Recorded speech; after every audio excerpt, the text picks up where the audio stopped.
गांव की बहन में। फूलमती काकी, अंजलि दीदी के लिए शहर से फोन आया है, जल्दी से भेजो दुकान पे, नहीं तो फोन कट जाएगा। हाँ हाँ बेटा, अभी भेजती हूँ। अंजलि बेटा, तेरे लिए शहर से फोन है, सब काम छोड़ के जल्दी जाके सुन ले, नहीं तो फोन कट जाएगा। हाँ माँ, अभी जाती हूँ, जरूर मीनाक्षी दीदी का फोन आया होगा। हाय अंजलि। नमस्ते दीदी, मेरा मतलब हाय, कैसी हो आप? यहाँ तो सब ठीक है। मामा मामी कैसे हैं? तू कैसी है? मेरे तो एग्जाम्स होने वाले हैं, हर रोज कॉलेज जाना पड़ता है, lectures, extra classes, private coaching. ओ मैं तो इतना थक जाती हूँ, क्या बताऊँ। आपकी कॉलेज वाली बहन जी आपको इतना पढ़ाती है, तो घर कब जाती हैं आप दीदी? अरे नहीं नहीं, ये सब सिर्फ मेरी प्रोफेसर नहीं पढ़ाती, मैं अलग से दूसरे टीचर्स के पास भी पढ़ने जाती हूँ। दीदी फिर तो आप बहुत थक जाती होगी ना, आप ना पैदल मत जाया करो, टांगा ले लिया करो दीदी। नहीं मेरी भोली बहन, ना मैं पैदल जाती हूँ, ना ही यहाँ टांगा मिलता है, मैं बस से जाती हूँ और थोड़ी दूरी के लिए रिक्शा ले लेती हूँ। सच्ची? वहाँ पर टांगे नहीं, बस चलती है? वाह, वो भी हर रोज? हमारे गांव में भी बस आती है, दिन में 2 बार।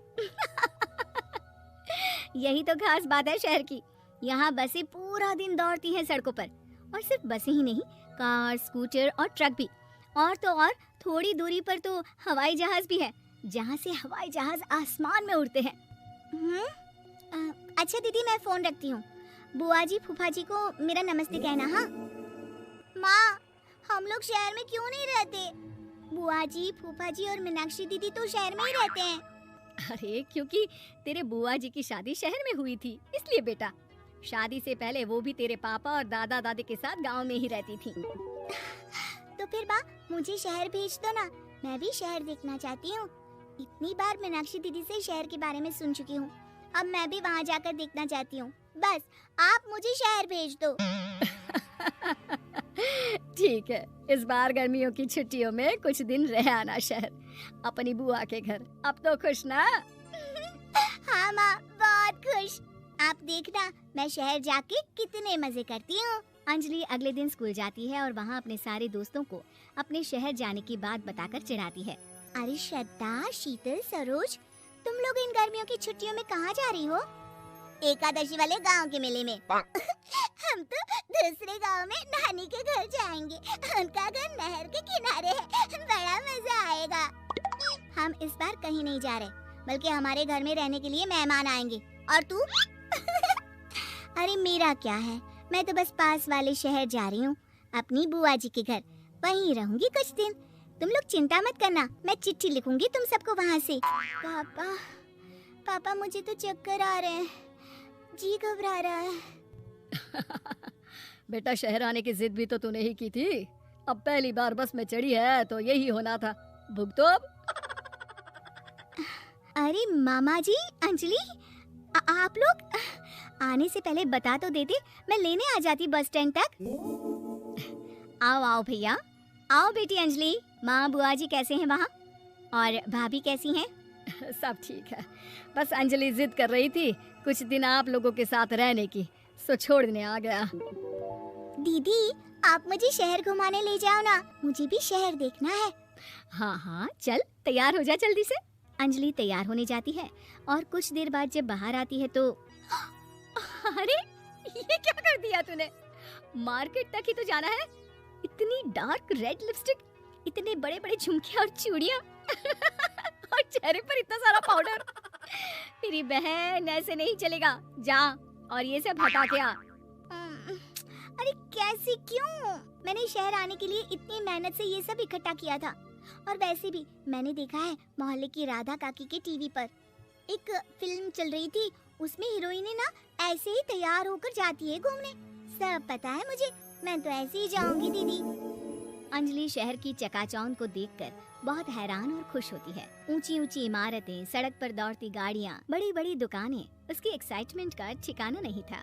दीदी, ये छोटा सा कमरा सड़क के किनारे क्यों रखा है? इसमें कौन रहता होगा? ये कमरा नहीं, पीसीओ है, पीसीओ। यहाँ पर लोग फोन करने आते हैं, सिक्का डालकर। ओह, हमारे गांव में तो दुकान पे ही जाते हैं बात करने, अच्छा चल, तुझे रेस्टोरेंट में खाना खिलाने ले चलती हूँ। Excuse me, 2 plate noodles please and 2 Cola. Meenakshi को ऑर्डर प्लेस करते हुए अंजलि बहुत ध्यान से देखती है और थोड़ी ही देर में ऑर्डर लेकर वेटर आ जाता है और खाना टेबल पर रख देता है।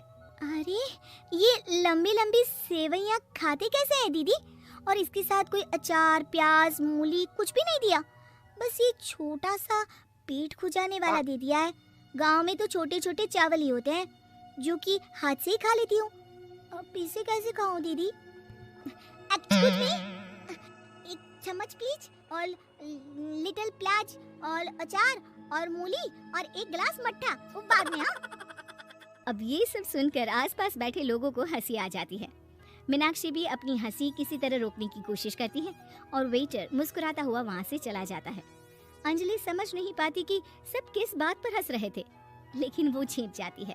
दीदी, मुझे लगता है कि मुझे इन सेवइयों को ऐसे ही खा लेना चाहिए, इसी पेट खुजाने वाले कांटे के साथ। एक काम कर, तू मुझे खाते देख, जैसे मैं खाऊं तो भी वैसे ही खा ले। ठीक है दीदी। अंजलि खाते खाते नूडल्स में सिरका ज्यादा डाल देती है, फिर ऊपर से नमक दानी से खेलते हुए काफी नमक भी अनजाने में छिड़क लेती है। अरे ये क्या क्या खा लिया? अरे हाय हाय, कितना कड़वा है। पानी पानी, ये काला शरबत ही पी लेती हूँ। और जल्दबाजी में अंजलि जल्दी जल्दी कोला पी लेती है, जिससे उसके नाक में झंझनाहट होती है। दीदी, मुझे ले चलो यहाँ से, मैं ये सब शहरी खाना नहीं खा सकती। अब शर्म के मारे मीनाक्षी अपनी बहन को वापस घर ले जाती है और कहती है कि देख अंजलि, माना कि शहर और गांव एक दूसरे से बहुत अलग हैं, लेकिन इसका मतलब ये नहीं कि हमेशा शहर ही बेहतर हो और उस वजह से हमें वो सब करना पड़े जो हम नहीं कर सकते। शहर में सहूलतें तो हैं ही, पर चुनौतियाँ भी हैं। हम जहाँ भी रहें, हमें कभी अपने आप को कम या ज्यादा नहीं समझना चाहिए। और किसी भी नई जगह में ढलने में समय लगता है, उसके लिए तुम्हें दूसरों की नकल करने की कोई जरूरत नहीं है। बेटा, घूम लिया शहर या अभी और घूमना है? नहीं पापा, मैं अपनी गलती समझ गई हूँ, आप गांव ही ले चलिए मुझे। उम्मीद है कि आपको हमारी ये कहानी पसंद आई होगी।